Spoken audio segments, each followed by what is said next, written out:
What's up, everyone, and welcome to another breakdown. Today, we are jumping into Dr. Squatch, which is super exciting. As many of you probably know, they were just purchased by Unilever for $1.5 billion.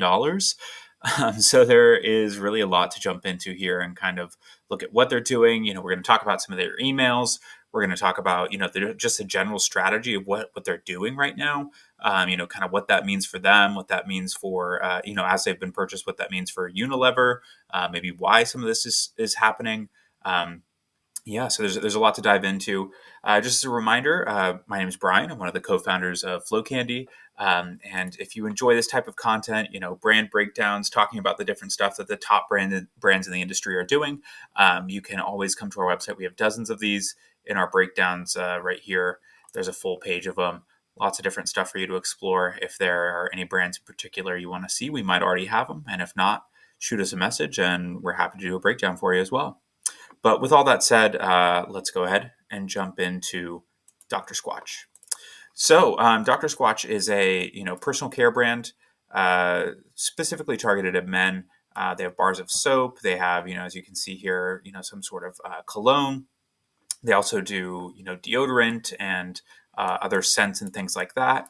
And yeah, they've been around for I'd probably say about 10 years now, I'd guess. I actually didn't look for their exact date, but they've been around for a long time. You can see them on TV. Their ads are all over the place. And I think they even had a Super Bowl ad this year, which is pretty cool. But I think they're really characterized by just like a really irreverent tone. They do a lot of jokes. It's very like a masculine kind of humor driven approach to their marketing. There's a lot of nature, outdoorsy kind of feeling stuff, and then a ton of like raunchy jokes. They're always double entendre and things like that to play around with in a lot of their emails. I'd say they're really similar, and kind of a predecessor to like Liquid Death and other brands like that are really driven by like the content and the humor. And in the same vein, they really lean heavily on like that entertainment factor of their content. Their commercials, I remember even years ago seeing them where it's like snappy, it's like very fast. There's a lot of jokes going on. It's just meant to be memorable, and kind of provide like a different, people don't usually have the strongest association with the type of soap that they use. And so it's a good opportunity to give some sort of, opportunity to make people feel something about a product that they may not necessarily feel anything about already. Which is what we talk about all the time of that, people don't buy what the product is or things like that. They buy what the product says about them or how the product makes them feel when they use it or tell people that that's the brand that they use. It says something about people and that's what they're buying. And so this is really where they're kind of focused in on is where, this humor driven kind of masculine approach. The big thing about Dr. Squatch is they do a ton of drops. This is something that you would probably more often see in like streetwear or fashion. It's kind of similar to like exclusive amounts of it, countdowns. This is coming soon, get ready for this. But I think that what's really interesting for them and is that it's all around some sort of like existing IP quite a bit. We'll talk about this and we'll go through a lot of the examples. But there's partnerships with like huge stuff. Obviously, they have some sort of partnership with Disney because there's like Star Wars in there. They've done some Marvel stuff. So there's something going on there. And it's great because they're borrowing an audience at that point. They're no longer just trying to push ads out there and get people to lean into this, like people that are in this segment we've already talked about to adopt their brand.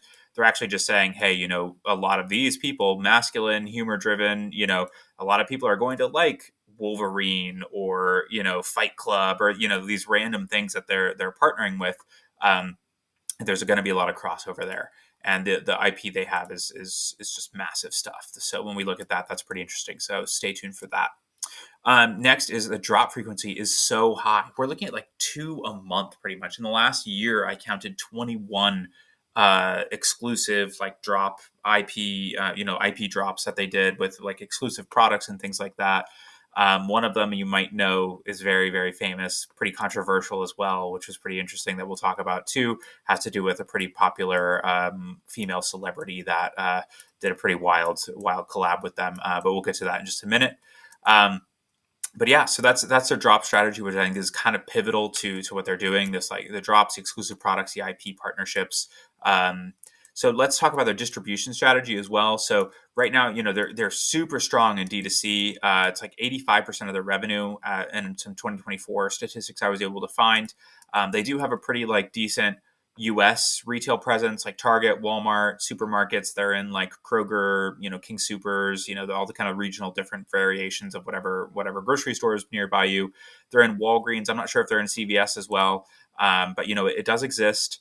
But they're facing the normal kind of restrictions on retail. It's like obviously they have to price higher because they're trying to hit retail margins because the retailers take a percentage and things like that. So I think typically you can get a bar of soap somewhere around, I think even if you subscribe, it's like less than $4 a bar D2C versus I think in retail it's over 10.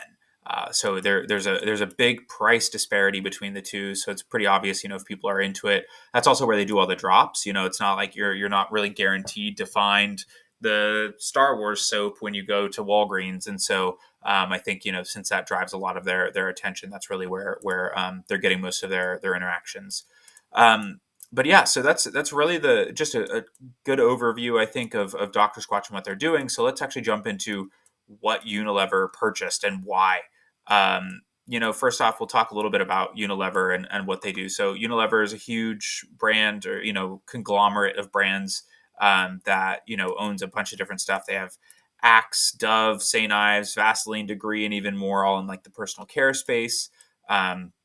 They have some food and bev stuff, a lot of ice cream that they're actually spinning off into a new, it's called like Magnum something International. So it's like an ice cream division that will be Ben& Jerry's, Magnum, Breyers, Talenti. There's actually a lot of drama around Ben& Jerry's and Unilever right now. They're kind of battling it out over some social activism things. They actually, I think Unilever like fired Ben& Jerry's CEO. So definitely, they're jumping into a family that, has their fair share of problems, but what family doesn't? It's not like everyone's perfect. So I'm sure that they are weighing all of these things as they go through. But yeah, Unilever also has some health and wellness brands. Some ones that you might recognize would be like Liquid IV, Welly, Nutrafol. But something really interesting is like Unilever does have a previous foray into D2C when they bought Dollar Shave Club. I think this was back in like the mid-teen, like 2016 or something like that. But it was like a huge flop. They bought it for $1 billion, and it ended up they ended up divesting all of their interest in it over a couple of years. I think maybe 2 or 3 years ago. But the reality is what they did is they came in and they took a big winner in the D2C space for kind of the reasons that honestly, there's a lot of parallels here between Dollar Shave Club and Dr. Squatch, because there was a ton of brand equity there. Dollar Shave Club was built around kind of like the irreverence and taking down like the big, big razors, if you will, right? And Unilever came in and kind of like corporate slapped them with just like layers of approvals and all this kind of stuff, remove some of the leadership, kind of stripped it of like that identity that it had, which is kind of the demise, honestly, of Dollar Shave Club. So it's a little bit of a flag here, but maybe this is an opportunity for them to do it better this time. Why is this interesting to Unilever? It's a high growth brand, obviously, high leverage, really fits into their portfolio. There's a great margin, especially if they already have kind of they are making soaps and things like that already. There's probably a lot that they can shift over to their manufacturing side. They are looking at it as an opportunity for high growth too. Once you plug in a brand like this into like their distribution network, it can just like explode. But I think on the other side is they're buying into modern D2C. Dollar Shave Club at the time, I think that was like a record purchase of a company like that to, like a modern conglomerate. And the playbook was pretty new. This is back in the cowboy days of D2C, 2015, 2010 to 2015. It was a lot different. You could, you could just build off of Facebook ads and things like that. There was not businesses were a lot not necessarily easier to spin up, but there were a lot more tools available to you that could quickly give you the traffic and things that you needed to prop up a brand.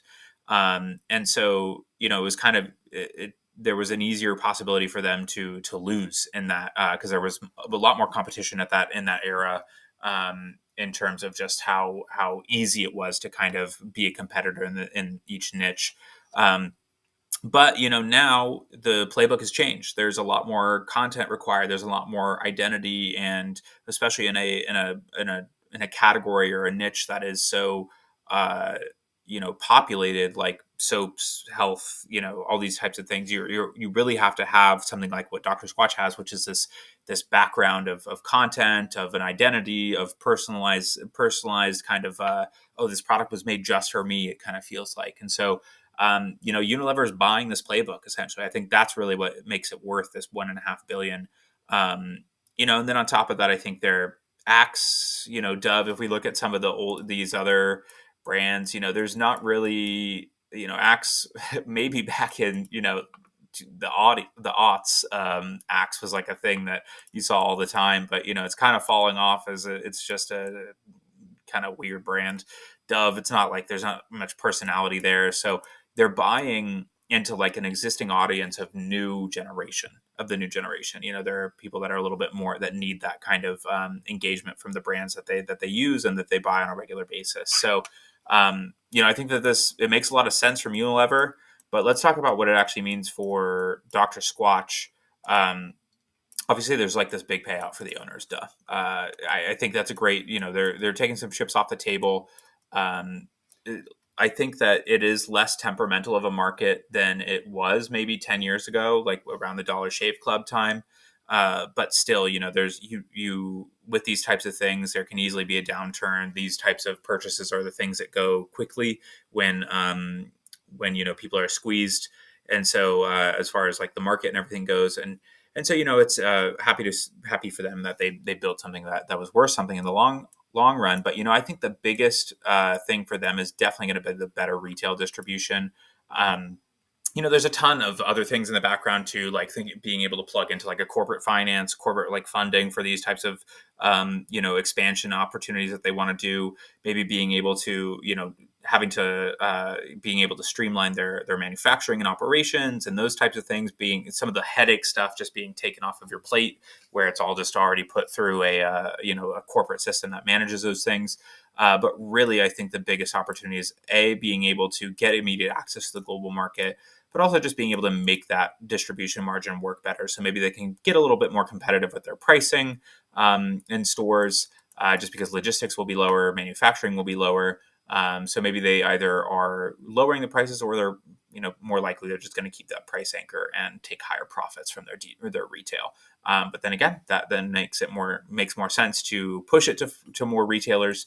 So they're gonna get just to grow and to see what Dr. Squatch can really become.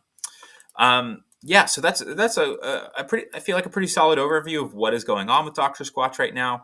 But let's jump into some of their emails and look at what exactly they're doing on the email front. We've got a year's worth of emails for you here that you can come and take a look at. All of this stuff will be included, starting from July of last year all the way up to this past month, June 2025. So they're Dr. Squatch is just such a fun brand. Look at their mascot. He's a Sasquatch that is smoking a pipe in a dinner jacket. This is a fun mascot. When you have something like that, you really can't take yourself too seriously. They use him very frequently all across all of their different promotions and the packaging and things like that. And so Dr. Squatch really lends itself to just being really, really flashy kind of design, which is perfect for that segment that we were talking about of more masculine, kind of like, I would say, like older teens, younger teens, maybe into like 20s, And then I think it also even hits the dads and stuff like that too, because this is something that dads and their kids can be, to potentially their sons can be excited about, like, oh, like we're gonna, maybe they share Minecraft together and that's something they do, and we're like, oh, we're gonna get the Minecraft soap. And Teenage Mutant Ninja Turtles is another example, that maybe that's something that they're sharing with their kids and whatnot. And they really do not pull punches with this kind of stuff. I mean, look, this, like, it's cheap. It smells like pizza powder. Like, what is this? This is an insane collaboration, and just like something that is so funny, but is going to be like a must have for people that are huge Teenage Mutant Ninja Turtle fans. And they consistently are doing this. That it really is. They use the language of whoever they're selling to. Like, smells like Quest for Survival featuring Diamond Powder and Pumice. These are things that, like, are true and relevant to people who play Minecraft. And so they really have a knack for kind of just floating through all of these different partnerships that they do, really finding a way to make sure that it makes sense, and that it fits that group, and those people feel like they're really talking to them, in it directly.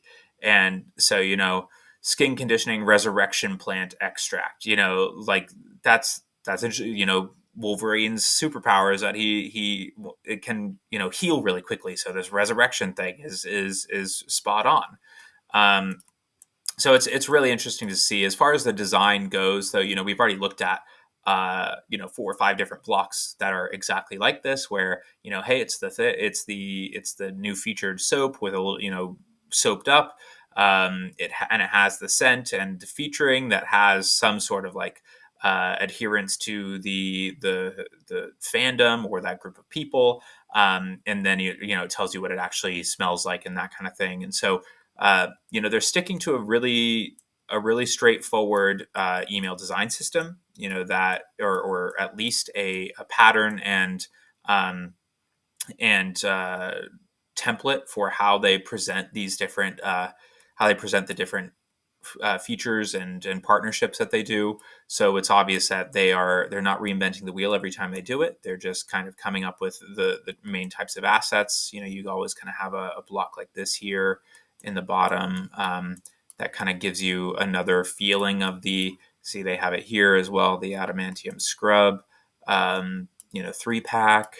So it's a very cool, they have a system behind this, which they have to, because there are so many of these. I mean, look, now we have hot Cheetos the next month, just after we got done with X-Men, or with Wolverine, and then X-Men is next, I think. Here's another X-Men with some Wolverine stuff.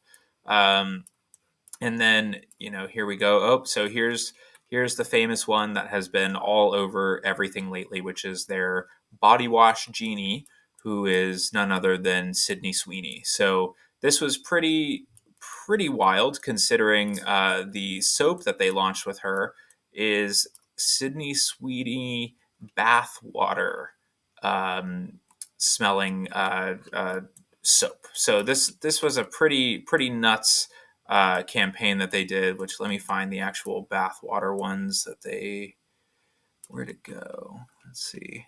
Yeah, see, they came out later on with a Sydney Sweeney's bathwater bliss.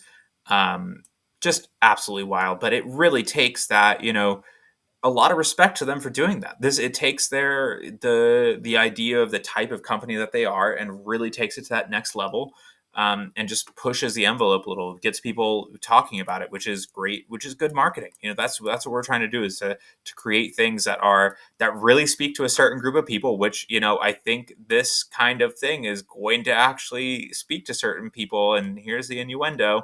And it works. And so, you can't really be upset about it. You just kind of have to say, like, wow, good for you guys, and good for you being that type of brand, that this is where you're going. We got some more collaborations here. Liquid Death, Star Wars. Actually, that's what I pulled out over on the side here, so we can just take a look at all of the different collaborations that I found in here. So there's Elf which is hilarious. I mean, this is a movie that is, probably 15 to almost 20 years old now. And, they have an Elf, limited edition Ninny Scrub and SpongeBob, Batman and DC. We already talked about X-Men, and a Trojan that is called Bricked Up. That is just, it's, they're willing to go there, and it's pretty amazing. Harry Potter, Lord of the Rings, Fight Club, which is also, I mean, this is amazing. Like, can't really come up with a better fit than like the soap bars for Fight Club. Um, Minecraft, we already talked about. Got Sydney Sweeney again, Mike Tyson, Cheetos, Stark Industries, Star Wars, Call of Duty, Gorilla vs Kong. It's really impressive that not only are they able to acquire this, like the ability to do these things. Obviously their partnerships and their ability to come up with these different partnerships and launch them is huge.